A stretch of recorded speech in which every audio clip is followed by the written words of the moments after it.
Hi, I'm Chris Buckley. I'm a social studies and human rights educator at Brookfield High School in Connecticut. When you talk about the C3 standards, it's about civics, college, and career, and it's about kind of helping kids understand the purpose as to why they're here.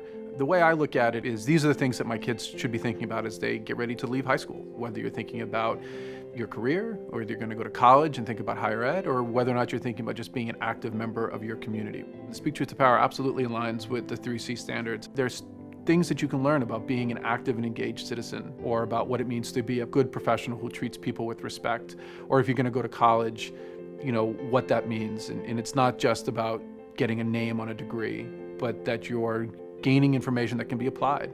That's at the heart of what Speak Truth to Power and it really is doing. We're taking people who are models and teaching kids how to essentially learn from those models. And they're extraordinary people. What I think is most interesting about the Speak Truth to Power model is that these are living people. Your kids can write an email and likely hear back. My kids did a project on child labor, and they wrote Kailash an email and said, "Hey, would you mind talking with us?" And they Skyped with the guy. Those kids will remember that forever. We're working on questions, right? Big questions. So my big question for you is... Human rights are, in my estimation, are rights that everyone is given, that are inherent to your identity and to your being, and that aren't given by a government or by a local entity that can therefore take them away. They're things that are yours and should be at the heart of what your character is. But at the heart of it, it's about treating people with dignity and respect, and recognizing that while we have different ideas and while we might value different things, we all deserve and have the same core rights. Really quickly, the Universal Declaration of Human Rights, produced after World War II, clearly lays out what rights everybody has. Certainly it's an intangible idea, the idea that you would have certain rights, but at the same time, they're definitely listed. Look them up, see what they are, and then defend them. You've got to be able to expand and explain. Speak Truth to Power toolkit, the lessons that they have, the philosophy of RFK human rights, it identically aligned with my own educational belief system, how I thought we should work with kids and the way I thought we should teach with kids. The thing that I think was most useful for me is the fact that it gave me the language necessary to go to my administrators and say, this is what I'm trying to accomplish by teaching this. I'm not trying to come in here and tell people that they're wrong. I'm trying to come in and say, this is another way of looking at it, and I think it's awfully compelling. I routinely tell my kids, my job is not to come in here and change your mind.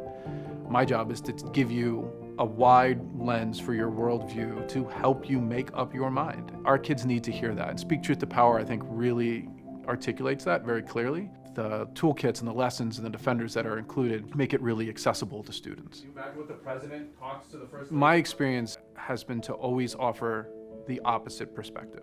While it might make me personally uncomfortable, I need to give it out as a resource. Otherwise, I can be accused of leading a student to a conclusion. And as soon as you lead somebody to a conclusion, regardless as to how justified your thinking was, I think you've undermined what you're trying to do. Kids will get to the place they want to get to if you offer them the ability to do it on their own. And that goes to treating kids as adults. You have to trust that they'll make the decisions that are right for them and ideally right for their communities. But what I want you to be able to do is to get a picture as to what these people did. Sharing the ideas of Speak Truth to Power is important because kids don't recognize their individual actions. If you go back to the Ripple of Hope speech that Bobby Kennedy gives in 1966, his whole speech is to young college students, telling them that their behavior matters. And it's the message that essentially, while one action is seemingly unimportant, when those actions merge with the actions of others, it's an incredible movement. Each time a man stands up for an ideal, or acts to improve the lot of others, or strikes out against injustice, he sends forth a tiny ripple of hope, and crossing each other from a million different centers of energy and daring, those ripples build a current which can sweep down the mightiest walls of oppression and resistance. Teaching human rights is about teaching people to say, I can understand and respect your opinions, and I value what you have to say, and I can talk to you and I can listen to you about them. It's not a political conversation. It's a human conversation. I want them to think as a human being. That's at the heart of what it means to be a human rights educator, a human rights student.